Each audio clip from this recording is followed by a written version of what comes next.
गौतम बुद्ध की प्रेरक कहानी पुष्प के बदले शरण। एक बार की बात है जब गौतम बुद्ध जी मगध राज्य के एक गांव में ठहरे हुए थे। गांव से थोड़ा बाहर एक मोची अपने परिवार के साथ रहता था। उस मोची के घर के पास एक तालाब था। एक दिन रोज की तरह सुबह मोची तालाब किनारे पानी लेने गया। वहां उसने तालाब में एक बहुत ही अद्भुत पुष्प देखा। वह पुष्प देखने में बहुत ही सुंदर था और चमत्कारिक भी प्रतीत हो रहा था। मोची ने तुरंत ही अपनी पत्नी को बुलाया और वह पुष्प उसे दिखाया। मोची की पत्नी आध्यात्मिक और धर्म में आस्था रखने वाली थी। वह पुष्प को देखते ही समझ गई कि जरूर कल यहाँ से गौतम बुद्ध जी गुजरे होंगे, उन्हीं के प्रताप से यह पुष्प खिला है। पुष्प को चमत्कारिक मानकर मोची ने एक योजना बनाई। उसने अपनी योजना के बारे में पत्नी को बताया कि वह इस पुष्प को राजा को देगा और उनसे खूब सारी स्वर्ण मुद्राएं लेगा।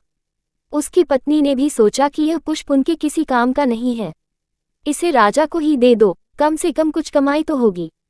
पत्नी की सहमति के बाद मोची राजमहल की ओर निकल गया।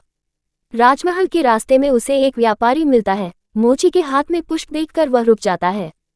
वह मोची से पूछता है कि भाई, ये पुष्प लेकर कहाँ जा रहे हो? मोची कहता है कि मैं ये पुष्प लेकर राजा के पास जा रहा हूँ।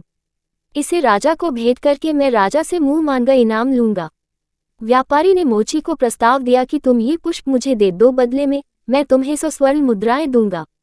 मोची सोच में पड़ गया।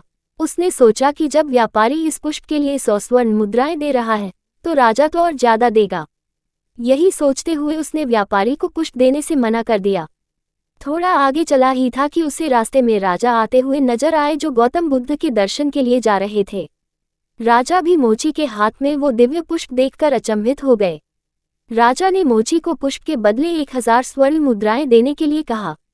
ये सुनते ही मोची के मन में एक अजीब सी चेतना आई और वह राजा को पुष्प न देकर दौड़ता हुआ सीधे महात्मा बुद्ध के पास जा पहुंचा। महात्मा बुद्ध जी मोची को देखकर हैरत में पड़ गए। उन्होंने मोची से पूछा तो मोची ने उन्हें सारी बात बताई। इसके बाद मोची ने वह पुष्प महात्मा गौतम बुद्ध के चरणों में अर्पित किया और उनसे कहा कि पहले तो मेरे मन में पुष्प को देखकर लालच आ गया था, लेकिन अब मैं समझ गया हूँ कि जिसकी छाया पड़ने से ही एक पुष्प इतना दिव्य हो गया हो, अगर उसकी शरण में मैं चला जाऊँ तो मेरा जीवन भी धन्य हो जाएगा। इसके बाद वह आजीवन महात्मा गौतम बुद्ध का शिष्य बनकर रहा। कहानी से सीख। इस कहानी ने हमें सिखाया कि हमारी जिंदगी में हमें बहुत से चीजें अपनी तरफ आकर्षित करती हैं, लेकिन हमें उनके लालच में न फंसकर अपने ज्ञान का प्रयोग करके जीवन में सही राह को चुनना चाहिए।